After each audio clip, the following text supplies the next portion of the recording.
보통 이제 5월이 가정의 달이고요. 또 5월 첫째 주를 이제 어린이 주일로 우리가 지키는데요. 특별히 현대의 교회, 특별히 한국 교회를 바라보면서 많은 우려를 하는 것 가운데 하나는요, 주일학교가 약해졌다라는 것입니다. 오늘날의 한국 교회의 실태를 좀 파악해 보면요, 교회에 아이들의 숫자가 점점 줄고 있다라는 것입니다. 여러분, 큰 교회는요 더 심각합니다. 어른들이 많고요, 점점 내려가면 내려갈수록 아이들이 적어져요.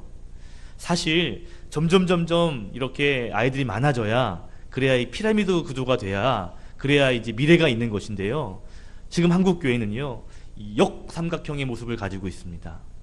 점점 교회 아이들이 교회 밖으로 나가는 현상을 보이고 있다라는 것이죠. 우리가 이 젊은이들을 잘 키워내야 한다는 것, 다음 세대의 아이들을 믿음으로 잘 양육해야 한다는 것이 중요하다는 것을 다 아는데요. 그런데 그럼에도 불구하고 우리 아이들이 교회를 떠나고 있다라는 것은 정말 좀 안타까운 일이 아닐 수 없습니다. 특별히 저는 우리 사랑빛 교회 안에 갖고 있는 비전이 있는데요. 그것이 하나 뭐냐면, 우리 교회에 어른들도 많아야 되겠지만 특별히 어린이가 많은 교회가 됐으면 좋겠습니다. 특별히 어린이의 숫자들이 많은 것으로 멈추는 것이 아니라 그 한 영혼 한 영혼들이요, 정말 신앙생활을 제대로 하는 신앙인으로 세워내는 교회. 어린이가 많은 교회가 아니라 한 영혼 한 영혼 그 어린이들을 정말 믿음의 사람으로 키워내는 교회. 저는 우리 교회가 그런 비전을 갖고 또 그러한 교회가 될 줄로 믿습니다. 아멘. 여러분, 어린이의 특징이 있다면 뭘까요? 어린이의 특징이 있다면 아마 순수하다, 깨끗하다 라고 말할 수가 있을 겁니다. 그죠? 저하고 되게 공통점이잖아요. 예. 지난주에 제가 아이들을 데리러 유치원에 이제 갔습니다. 유치원 끝나는 시간에 아이를 데리러 갔어요. 갔더니 유치원 선생님이 저한테 인사하시면서 이러는 거예요. 현수 아버님, 오늘 유치원에서 자기 가족을 소개하는 시간이 있었습니다. 그래요? 그랬더니 현서가 가족 소개를 재밌게 했어요. 그래서 그래요? 어떻게 했는데요? 그랬더니 이렇게 얘기했대요. 얘들아, 나는 오연서라고 해. 우리 오빠는 오연진이야. 우리 엄마는 정훈하고 우리 아빠는 오목사야. 우리 아빠는 오목사야. 이렇게 이야기를 했다는 거예요. 그래서 선생님이 그래요. 야, 현수 때문에 자기가 배꼽이 빠지게 웃었다는 거예요. 저는 오늘요, 어린이 주일을 맞이해서 특별히 우리 섬기는 우리 사랑빛 교회가 어린아이처럼 순수함이 있는 교회가 됐으면 좋겠습니다. 여러분, 이 아이들이 순수하잖아요. 그 순수한 모습을 부모들이, 어른들이 바라볼 때 미소가 짓게 되죠. 참 그래, 순수하다, 이쁘다라는 생각이 들거든요. 특별히 사랑빛 교회가 이 신앙의 순수함, 영적인 순수함을 간직해서 하나님 보시기에 야, 참 순수하다, 참 이쁘다 하며 하나님의 얼굴에 미소를 짓게 하는 우리 사랑빛 교회가 되기를 소망합니다. 그러기 위해서는요, 날마다 우리의 신앙이 순수해야 할 줄로 믿어요. 특별히 저와 여러분을 통해서 우리 교회가 날마다 영적으로 순수해지기를 한 번 더 주의 이름으로 축복합니다. 아멘.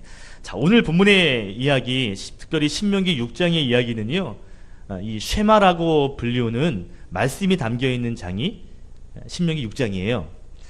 여러분, 신명기 6장 4절과 5절에 보면 특별히 4절에 이스라엘아 들으라 라고 하는 말이 쉐마인데요, 특별히 유대인들에게 이 쉐마의 말씀은 거의 신앙 고백과도 같은 굉장히 중요한 고백입니다.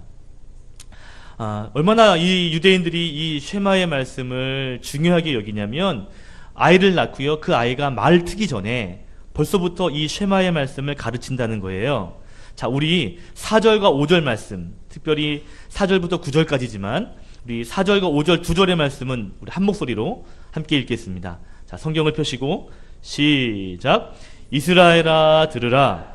우리의 하나님 여호와는 오직 유일한 여호와이시니 너는 마음을 다하고 뜻을 다하고 힘을 다하여 내 하나님 여호와를 사랑하라. 아멘. 유대인들은요, 어린아이 때부터 하나님을 사랑해야 된다. 오직 신은 하나님밖에 없다. 그 하나님을 사랑해야 된다. 라는 것들을 가르친다는 것입니다. 특별히 이 쉐마의 말씀을요, 아침과 저녁으로 묵상하고 또 암송했습니다. 여러분, 신명기 6장 7절 그 뒤에 보시면 부지런히 가르치라. 집에 앉아있을 때에도, 길을 갈 때에도, 누워있을 때에도, 일어날 때에도 이 말씀을 강론해라. 자세하게 가르치라는 것이죠. 8절에는 손목과 이마 미간에 붙여서 표로 삼게 해라. 9절에는요, 집 문설주와 바깥문에도 기록하라 라고 말하고 있습니다. 여러분, 이 유대인들은 이 말씀을 지켜요. 그래서 집에 또 자기 삶의 자리에 이 쉐마의 말씀을 표식으로 붙여놓습니다. 지금까지도, 오늘날까지도 유대인들은요, 집집마다 쉐마의 말씀을 붙여놓거든요. 문설주 오른편에 달아놓고요, 그 문을 지나갈 때마다 만진다는 거예요. 드나들 때마다 이 말씀, 그 쉐마의 말씀을 만지면서 자기의 이 신앙을 다짐하고 고백한다고 그럽니다. 자, 이 쉐마의 말씀은 특별히 자녀 교육에 굉장히 필요한 말씀이죠. 자, 오늘 우리가 읽은 말씀 20절부터 읽었는데요, 우리가부터 읽은 이 말씀도 사실 이 쉐마의 말씀과 이어지는 말씀이라 할 수 있습니다. 자, 20절에 보면 이렇게 말하죠. 후일에 나중에 내 아들이 묻는다면 무엇을 물어요? 하나님이 어떻게 행하셨는지, 또 하나님이 지키라고 하시는 법도와 규례가 무슨 뜻인지를 묻는다면, 왜냐하면 쉐마를 통해서 가르쳤잖아요. 그래서 아이들이 왜 그렇게 해야 되냐고, 이게 무슨 뜻이냐고 묻는다면 21절에 보니까요, 내 아들에게 이렇게 일러라, 말해주어라 라고 말하고 있다라는 것입니다. 즉 쉐마의 말씀을 물은다면 가르쳐 주어야 한다라는 것이죠. 분명하게 말해 주어야 한다라는 것입니다. 우리 21절의 말씀을 의지해서 내 아들에게 이르기를, 한번 따라합시다. 내 아들에게 이르기를. 이 말씀 가지고 하나님 한 말씀을 한번 상고하려고 합니다. 자, 특별히 자녀들에게, 또 믿음의 다음 세대들에게 분명히 말해줘야 할 것이 있거든요. 특별히 오늘 성경을 통해서 두 가지가 꼭 필요합니다. 자, 첫 번째는 뭐냐면 하나님이 어떠한 분인지를 말해줘야 합니다. 따라합시다. 하나님이 어떤 분인지를 말해줘야 합니다. 자, 21절, 22절, 23절의 말씀을 보시면 하나님께서 하신 일들을 소개하는데, 권능의 손으로 애굽에서 그 백성을 건져내셨다, 구원하셨다라는 것, 그리고 예비하신 땅으로 그 백성들을 인도하셨다라고 설명하고 있습니다. 자, 하나님이 이러한 일을 행하시는 분이라는 거예요. 다시 말하면 하나님이 이러한 일을 행하신 분이다 라고 말해주면서 결국에는 하나님이 이러한 분이야 라고 소개하는 것이죠. 자, 여러분, 우리가 그 사람이 어떠한 사람인가 라는 걸 알기 위해서는요, 그 사람이 어떤 일을 하는가, 그 사람이 어떠한 행동을 하는가를 보면 알 수 있습니다. 만약에 어떤 사람이 자기 자신을 가르쳐서 나는 이러한 사람이에요 라고 멋지게 소개를 했다 할지라도요, 그 말을 내가 이런 사람입니다 라고 말한 후에 그 모습의 삶이 없다면요, 사람들은요 그 사람이 그런 사람이라 인정하지 않습니다. 당연하죠. 그런데 아무런 말하지 않아요. 내가 이런 사람이에요 말하지 않아도 그 사람의 행동을 이렇게 보면, 아, 이 사람은 이런 사람이구나 하고 자연스럽게 설명이 되는 것이죠.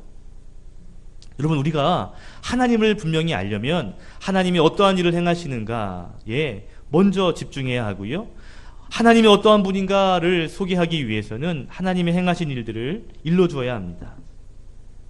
오늘 하나님께서는 모세를 통해서 백성에게 뭐라고 말하냐면, 애굽에서 구원하신, 그리고 좋은 젖과 꿀 흐르는 땅으로 인도해 가신 그 하나님이다 라고 소개를 해요. 그러면서 24절에 보면 하나님은 그래서 이런 분이지 라고 말합니다. 24절 제가 읽어볼게요. 여호와께서 우리에게 이 모든 규례를 지키라 명령하셨으니 이는 우리가 우리 하나님 여호와를 경외하여 항상 복을 누리게 하기 위함이시며 또 여호와께서 우리를 오늘과 같이 살게 하려 하심이라. 자, 하나님이 어떠한 분인가? 첫 번째는요, 하나님이 어떠한 분인가를 알아야 되는데 그 어떠한 분인가를 소개하는 것이 하나님 우리를 복 주시려고 하는 분이라는 거예요. 구원하시고 인도하신 그분의 진짜 목적이 뭐냐면 복 주시기 위함이라는 거죠. 그 뒤에 보면 우리를 잘 살게 하기 위해서 하나님은 그러한 목적을 가지고 이러한 일들을 행하셨다라는 겁니다. 그렇기 때문에 하나님은요, 우리를 복 주시는 분, 우리를 잘 되게 하시려고 애쓰시는 분이라고 우리는 소개할 수 있어야 한다라는 것입니다. 하나님은요, 좋은 분이에요. 우리 자녀들에게 하나님이 좋은 분이라는 사실을 늘 일러줘야 합니다. 이런 이야기가 있습니다. 어떤 사람이 대학에 들어갔어요. 그런데 공부를 열심히 하고자 대학에 갔는데요. 대학이 집하고 너무 멀어요. 어쩔 수 없이 하숙을 했어야만 했습니다. 매일매일 늦은 새벽까지 이 학생이 공부를 했거든요. 매일매일 새벽까지 공부하는 거예요. 그때 하숙집 아줌마가 이 학생에게 이렇게 이야기했습니다. 학생, 지금 몇 시인지 알아? 빨리 불 끄고 자! 라고 이야기를 했대요. 자, 이 하숙집의 아주머니는 1번, 학생의 건강을 걱정했을까요? 2번, 집에 전기세를 걱정했을까요? 네? 전기세를 걱정했을 것 같으세요? 방학이 됐습니다. 이 학생이 집에 왔어요. 그런데도 여전히 공부를 하는 거예요. 여전히 새벽 늦은 시간까지 공부를 하는 거예요. 어머니가 문 열어보니까 공부하고 있는 거예요. 깜짝 놀랐습니다. 그래서 아들, 지금 몇 시인지 알아? 빨리 불 끄고 자! 라고 똑같이 얘기했답니다. 자, 어머니는 전기세를 걱정한 걸까요? 아들의 건강을 걱정한 걸까요? 전기세요? 그럴 수도 있지요. 하지만 당황스럽네요. 아마도 아들의 걱정이 더 먼저일 겁니다. 우리가 하나님이 어떠한 분인가 라는 걸 알려면요, 하나님이 어떠한 의도를 가지고 그 일을 행하시는가를 알아야 합니다. 즉 하나님이 왜 우리에게 그러한 일들을 행하시는가, 그것을 분명히 알아야 되거든요. 왜 하나님 우리에게 명령하시는가, 왜 우리에게 이걸 지키라고 그렇게 명령하시는가, 분명한 이유는요, 24절 말씀처럼 복 주시기 위해서라는 거예요. 잘 살게 하기 위해서 그 마음 가지고 하나님께서는요, 그 법도와 규례를 지키라고 그렇게 말씀을 하신다라는 것입니다. 자, 우리가요, 그 하나님을 우리 자녀들에게 말해줘야 한다라는 것이죠. 하나님이 그러한 분이야. 우리를 복 주시려고 하는 분이야. 우리를 잘 되게 하시려는 분이야. 우리를 구원하시고 우리를 선한 길로 인도하시고 또 우리에게 복을 허락하여 주시며 잘 살게 하시기 위하여 애쓰시는 그 하나님, 그 하나님이 우리가 믿는 하나님이란다 라고 우리 자녀들에게 또 다음 우리 세대에게 말해줄 수 있어야 한다라는 것이죠. 여러분, 하나님이 누구인지 그 하나님을 소개하고 그 하나님을 전수해주는 믿음의 성도님 되시기를 주의 이름으로 축원합니다. 축원합니다. 아이들이 왜 하나님 믿어야 됩니까? 왜 하나님 우리에게 이런 일을 행하시는 겁니까? 라고 묻는다면 우리는 하나님이 좋은 분이야, 잘 되게 하시려고 그래 라고 말해야 되죠. 하나님을 소개할 수 있어야 돼요. 하나님이 어떠한 분인가를 우리가 먼저 소개했다면 두 번째로 또 말해줘야 할 것이 있습니다. 따라합시다. 우리가 어떻게 살아야 하는지를 말해주어야 합니다. 여러분, 교육은요, 하나님이 이런 분이야 라고 말해주는 것, 이게 가장 기본이고요. 또 한 가지, 예수 믿는 사람들이 이렇게 살아야 한다라는 것을 말해주는 것입니다. 25절 말씀 한 목소리로 같이 읽어볼까요? 시작. 우리가 그 명령하신 대로 이 모든 명령을 우리 하나님 여호와 앞에서 삼가 지키면 그것이 곧 우리의 의로움이니라 할지니라. 아멘. 우리가 하나님의 명령을 잘 지키면, 그래서 그 명령에 충실하면 하나님이 우리를 의롭게 여겨주신다라는 거예요. 우리가 하나님 앞에 충성하면, 우리가 신실하면요, 하나님 우리를 의로운 사람으로 여겨주신다라는 거죠. 다시 말하면 우리가 하나님 앞에 의로운 사람으로 살아야 된다, 하나님의 명령을 지키는 삶을 살아야 된다라는 것을 분명하게 말해야 한다라는 것입니다. 여러분, 우리가요, 우리 자녀들에게 꼭 말해줄 것이 있어요. 그것이 뭐냐면 우리가 하나님 앞에 어떻게 살아야 되는지를 말해줘야 합니다. 하나님이 이러한 분이야, 하나님은 좋은 분이지, 알았지? 이것으로 끝나는 것이 아니고요. 그렇기 때문에 우리가 이렇게 살아야 된다라고까지 말할 수 있어야 한다라는 것입니다. 진짜 신앙의 전수는요, 하나님만 소개하는 것으로 끝나는 것이 아니에요. 예수님의 사역, 예수님의 성품, 예수님이 하신 일들을 소개해주고 그것들 설명해주고 이게 진짜란다라고 증명하는 것으로 끝나는 것이 아니라 더 나아가서 그러기 때문에 우리가 그러한 삶까지 살아내야지라고 말해줘야 한다는 것이죠. 우리가 하나님의 백성이기 때문에, 하나님의 자녀이기 때문에 이렇게 살아야 돼 라는 것까지도 말해줘야 한다는 것이죠. 그리고 그것이 설명으로 끝나는 것으로 또한 끝나는 것이 아니고요, 그러한 삶을 직접 살아내서 보여줘야 합니다. 이게 중요한 것입니다. 여러분, 아이들을 키워보셨잖아요. 경험적으로 다 아실 거예요. 아이들에게 공부해라 한다고 그 아이가 공부해야지 그러고 공부하지 않습니다. 공부하는 척은 하지만 실제로 공부하지 않아요. 물론 일부는 하겠죠. 유아교육에 있는 사람들이 한결같이 말하기로 어른들이, 이 아이들이요, 어른들의 잔소리로 변화되지 않는다라고 말합니다. 그런데 진정한 교육이 뭐냐면, 진정으로 그 아이들 변화시키는 것은 뭐냐면 바로 부모의 행동, 바로 직접 보여주는 것, 그것이 가장 효과적이다라고 이야기를 합니다. 여러분, 신앙생활도 마찬가지예요. 우리가 하나님에 대해서 많이 이야기해 주는 것, 그것은 분명 자녀들의 신앙에 도움이 됩니다. 그런데 그것만으로는 한계가 있습니다. 하나님을 설명해 주고 하나님을 증명하는 것을 뛰어넘어서 그렇기 때문에 내가 이렇게 살아야지 하는 것들을 말하고 또 그렇게 사는 모습을 직접 보여줘야 한다는 것이죠. 여러분, 보여주는 것만큼 진짜 교육은 없습니다. 내가 믿음의 사람이야, 내가 예배자지, 그래서 이렇게 사는 거야 라고 묵묵히 보여주면요, 그것이 산 교육이 된다는 것이죠. 아이들에게 믿음을 전수하고 싶으시죠? 우리 교회에 아이들이 많아지고 그 아이들이 정말로 든든히 교회를 세워갔으면 좋겠죠.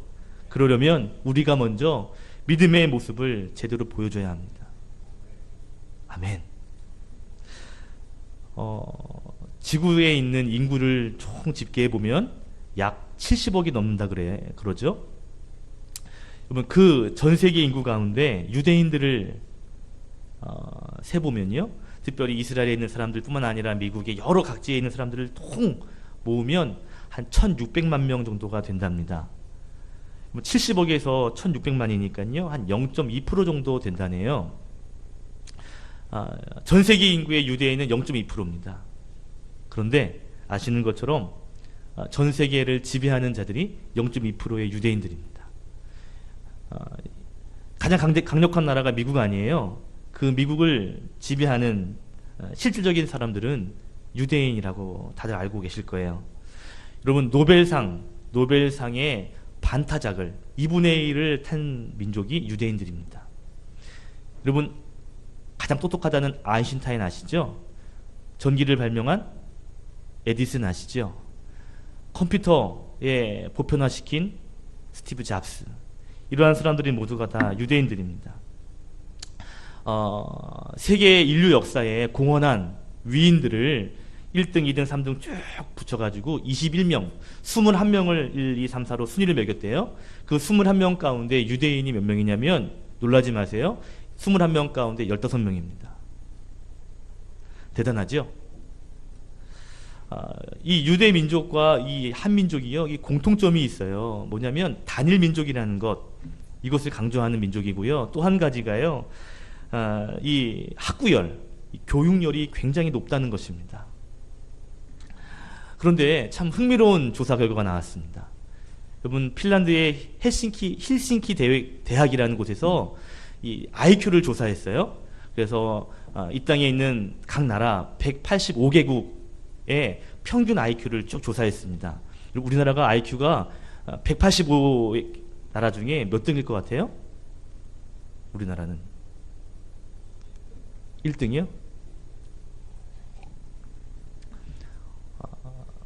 1등, 2등을 번갈아 하는데요, 얼마 전에는 2등을 했습니다. 1등이 홍콩이에요. 1점 차이예요. 그런데 이 이스라엘은, 이 유대의 민족은 IQ가 몇 등인지 아세요? 185등 중에 45등, 50등 사이에 있습니다. 우리나라 IQ 지수보다 이 유대인들의 IQ 지수가요 10에서 15점수가 낮아요. 우리가 100이면 한 85점 정도 돼요. IQ 지수가요. 그럼에도 불구하고 말씀드린 것처럼 노벨상의 반 이상을 싹쓸이한 민족이 유대 민족입니다. 무엇이 다른 걸까요? 똑똑해서? 무엇이 다를까요? 많은 사람들이 이야기합니다. 유대인들의 교육이 남다르다는 거예요. 여러분, 유대인들은요 가정교육이 엄격하기로 아주 소문났습니다. 아주 엄격하게 아이를 가르쳐요. 어린아이 때부터. 특별히 이 유대인의 아이들 이 교육을 연구한 책이 한 권 있는데 책 한 권 소개해 드릴게요. 책 제목이 이겁니다. 부모라면 유대인처럼 하브로타로 교육하라. 하브로타로 교육하라. 부모라면 유대인처럼 하브로타로 교육하라. 이 하브로타라는 말이 뭐냐면 여러 명이서 짝을 지어가지고 함께 토론하고 논쟁하는 그러한 것을 하브로타라고 합니다. 다시 말하면 유대인들은요 이 어린아이 때부터 성경, 토라, 여러분 잘 아시는 탈무드 이러한 책을 가지고 함께 하브로타를 한다는 거예요. 누구랑 하브로타를 할까요? 누구랑 논쟁하는 걸까요? 집에서 아버지와 어머니와 함께 그 신앙의 이야기를 서로 논쟁한다는 거예요. 이게 뭐예요? 무슨 말이에요? 그러면 이게 무슨 뜻일 것 같니? 서로 이야기하고 토론하는 이 하브로타는요 엄마 아빠를 통해서 이루어진다는 것이죠. 아주 어릴 때부터 직접 부모가 그 아이를 교육합니다. 그래서 특별히 이게 무엇인지를 소개하는 걸 끝나는 것이 아니라 그 다음에 이렇게 살아야지, 그 다음에 이렇게 행동해야지 라고까지도 충분히 이야기를 한다는 것이죠. 결국에 이 유대인들이요 이렇게 신앙의 교육을 받았잖아요. 그래서 나중에 성인이 되면 절대 평생 잊지 못한다는 것이죠. 여러분, 제가 말씀드리고 싶은 것이 엄격하게 교육한다는 것이 아닙니다. 부모가 직접 보여주어야 한다는 것이죠. 여러분, 우리 아이들에게 진짜 믿음으로 사는 모습을 여러분 보여주시기를 바랍니다. 교회 가야지, 기도해야지 라고 말하는 것이 아니라 교회 가서 예배하는 진짜 예배자의 모습을 보여주십시오. 기도하는 모습을 보여주세요. 그러면 그렇게 하지 말라고 해도요 아이들은 나중에 기도합니다. 예배합니다. 제가 옛날에 전도사 시절에 있을 때 그때 맨 앞에 앉아서 저보다 6살이 많은 교사 한 명이 있었습니다. 여러분, 이 교사는요 보통 교사들이 이제 중학생들 되면요 벌써 핸드폰 가지고 막 이래가 예배 시간에요 막 이래요. 교사들이 예배하다가 야 하지마, 야 하지마, 조용해, 이러지마 이렇게 하거든요. 근데 이 교사는 어떻게 하냐면 자기가 예배합니다. 찬양하면요 맨 손들고 찬양하고요 정말 말씀에 귀 기울이고요 정말 그래요. 그런데요 신기하죠? 1, 2년 지나면요 그 반 아이들은요 진짜 예배자로 섭니다. 직접 보여주는 이 교육이 참 교육이에요. 이거 해 한다고 아이들 변하지 않습니다.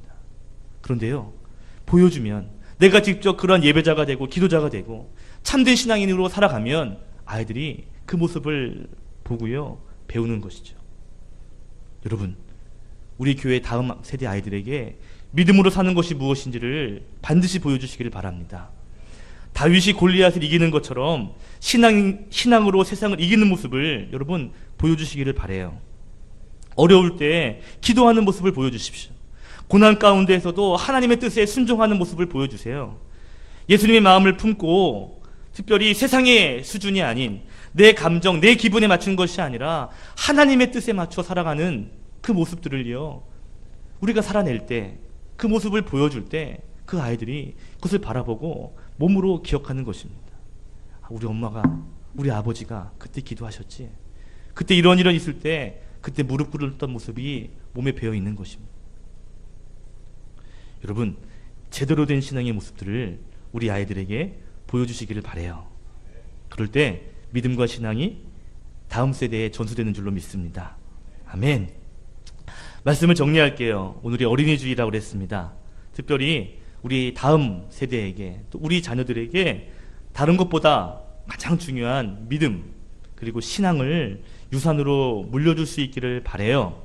그러기 위해서는 두 가지를 꼭 말해줘야 합니다. 첫 번째는 하나님이 어떠한 분인지를 보여주고 말해줘야 합니다. 더 나아가서 그 하나님 앞에 우리가 어떻게 살아야 하는지를 말해줘야 합니다. 그리고 또한 몸으로 보여줘야 합니다. 사랑하는 사랑빛 교회 예배자 여러분, 믿음을 잘 전수해 주셔서 특별히 우리 다음 세대, 우리 자녀들의 예배가, 교회가 더 부흥되는 역사가 있기를 바랍니다. 지금 우리가 부흥하는 것도 감사한 거지만 그 다음 세대가 부흥되어야 되지 않겠습니까? 그렇죠? 그러기 위해서는요, 먼저 우리의 신앙, 우리의 믿음을 보여줘야 합니다. 특별히 저와 여러분의 신앙생활을 보여줌으로 말미암아 여러분의 가정에서도, 우리 교회에서도 믿음의 계보가 잘 흘러가서 하나님의 형통이 풍성해지는 교회, 하나님의 형통이 충만한 가정 될 줄로 믿습니다. 그렇게 되기를 주의 이름으로 축복합니다. 아멘. 기도하겠습니다.